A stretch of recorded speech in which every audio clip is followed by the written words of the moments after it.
Hello everyone! Welcome back again to my YouTube channel and happy Monday po sa inyong lahat guys!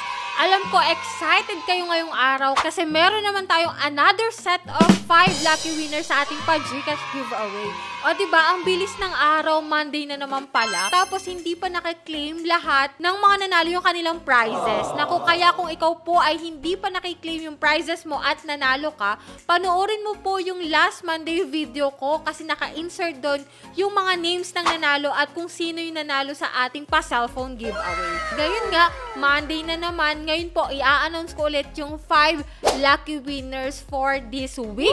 Pero bago yun guys, kung naghahanap ka dyan ng mauutangan online, tamang-tama ka na naman ng channel na napasukan kasi dito, may panibago tayong loan application na i-review. Kung ikaw ay naghahanap dyan ng mauutangan, yung merong malakihang loan amount, pinapautang like 100,000, 200,000, nako, tamang-tama tong video na to para sa'yo. Kasi ito pong loan application na i-review natin is merong high loan amount up to 100,000 pesos. O diba? Pang malakihang loan amount to guys. At hindi lang yun guys ha, ito po ay SEC registered. Legit na legit to guys. Wala daw po itong additional fees, katulad ngayon nung sinasabi nila sa kanilang mga ads. At pwede ka ulit makahiram once na ikaw ay nakapagbayad na ng utang mo dito. O diba? Maganda yung mga ganung loan application na after mo magbayad is pwede ka ulit makahiram. So, ito guys, na loan application na tinutukoy ko is available sa Google Play Store. Pero hindi ko muna sasabihin guys yung pangalan. Kasi after ko sabihin yung pangalan, pupunta agad kayo sa Google Play Store para i-install at apply yung loan application na to. Nako, maling moves yun guys. So, dito guys, panoorin mo muna to hanggang dulo para alam mo kung magkano ba talaga yung totoong ipapautang nila sa'yo. Pero bago yun guys, sa mga hindi pa dyan nakasubscribe sa aking YouTube channel at gusto ngang manalo sa ating pa-GCash giveaway, naku, mag-subscribe ka muna, i-like itong video na to at mag-iwan ka ng comment dyan sa comment section kasi ito nga, i-announce ko na yung ating 5 lucky winners. So yan, naka-flash na po sa ating screen yung mga nanalo. Sa mga nanalo po, i-claim nyo na yung prizes nyo sa aking Gmail account. Pwede nyo i-PM ako doon, sa aking Telegram account or Facebook account. Pero kalimitan guys, active talaga ako sa Gmail account. So, kaya doon na kayo mag-PM. And tuwing last Monday of the month ka, may nananalo ng ating pa-cellphone giveaway. O diba? Dito yung channel na manunod ka lang ng pwede mong utangan online, pwede ka pang manalo ng ating pa-GCash at may pa-cellphone ka. At kung interesado ka nga na mangutang yung malakihang amount ba, so keep on watching.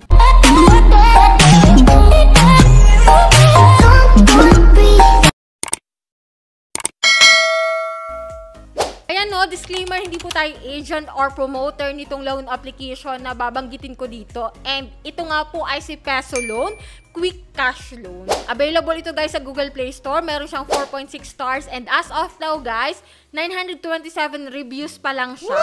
Kasi before, meron na nito at existing na siya. Marami na rin complain dito and somewhat meron na ring mga good reviews. Siyempre sa isang loan application, hindi naman mawawala yung may good and bad side. And i-check natin kung anong pagbabago meron dito kay Peso Loan. Kasi ngayon 2024, ano na bang meron at ano bang pagbabago na dito kay Peso Loan? And ito nga guys, sa kanilang advertisement, high loan amount up to 100,000 pesos daw yung pwedeng ipaloan sa'yo dito. Ayan, i-install na po natin tong si Peso Loan. Ayan nga guys, pagka-install mo dito, ito yung important advisories na mababasa mo dito, no? Yan, i-X mo na lang. And yan nga, 100,000 yung credit limit. So, get credit limit na agad tayo. And dito guys, syempre kapag wala ka pang account, magre-register ka po using your active mobile number and click natin yung let's go. Yan. And guys, iset mo po yung verification code and set ka ng password and submit. After nun guys, may ilang details ka lang po dito na fill upan like personal information mo. Ayan, kapag gusto mong makakuha ng higher loan amount, pwede mong ilagay yung iyong other number or Gmail account. Pero optional naman to guys. Yan, click natin guys yung submit and after nito, yan, ito pong work info mo kung saan ka nagtatrabaho, kung magkano yung sweldo mo, ilagay mo lang dyan. And dito guys, sa emergency contact, updated na sila ha. 3 lang po yung kanilang hinihingi dito. Which is, siguraduhin mo kung sinong ilalagay mo yan. mo dyan, kahit 3 po yan. Kasi ito po yung pwede nilang tawagan or i-text once na ikaw na overdue at hindi ka sumasagot sa tawag nila. So, sila yung pwedeng i-text, no? After yan, click mo lang yung submit and dito na tayo sa identity information. Ano nga ba yung mga ID na pwede dito? Isa lang naman guys yung ipoprovide mo.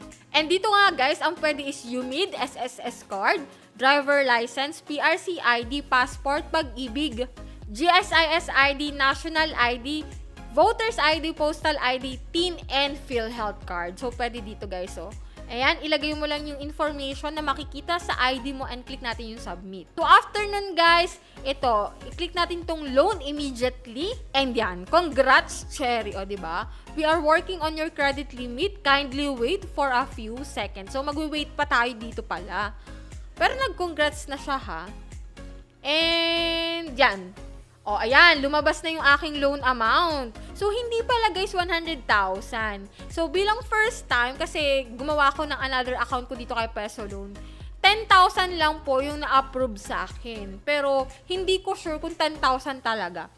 Kasi dito guys, meron siyang 127 loan terms, pero, ang totoo po nito is 7 days lang. Ayan, click natin guys yung next. And then dito guys, sa withdrawal option, pwede po sila dito sa bank, pwede sa other e-wallets like GCash, PayMaya, Coin, Shopee, GrabPay, OmniPay, DCPay Philippines. Marami sila dito guys na option kung saan mo pwedeng ma-receive yung pera mo dito kay Peso Loan.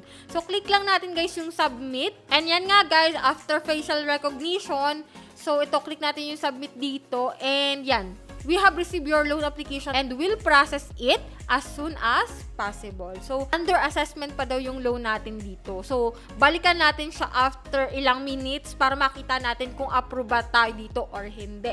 So, yan guys. Alam ko ito ay meron na before na Peso Loan.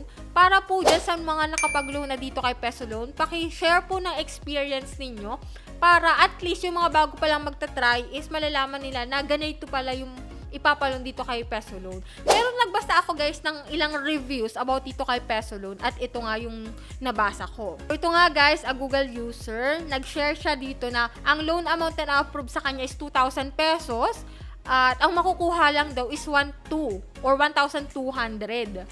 So meron silang charge na 800 and need mo bayaran is 2,200 o almost 50% daw ng niloan mo ang nawala.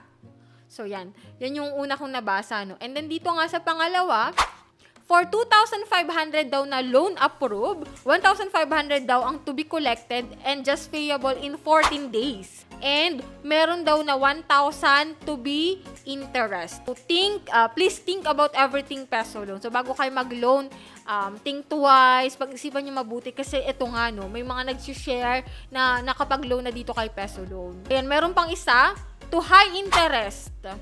For 1,100 yung na-approve sa kanya, 770 daw yung matitake home mo lang. O, diba? Tapos, ang babayaran mo is 1,089 pesos after a week o 7 days lang. And then last, itong loan is 4,000 for 7 days and you will get 2,800 for it.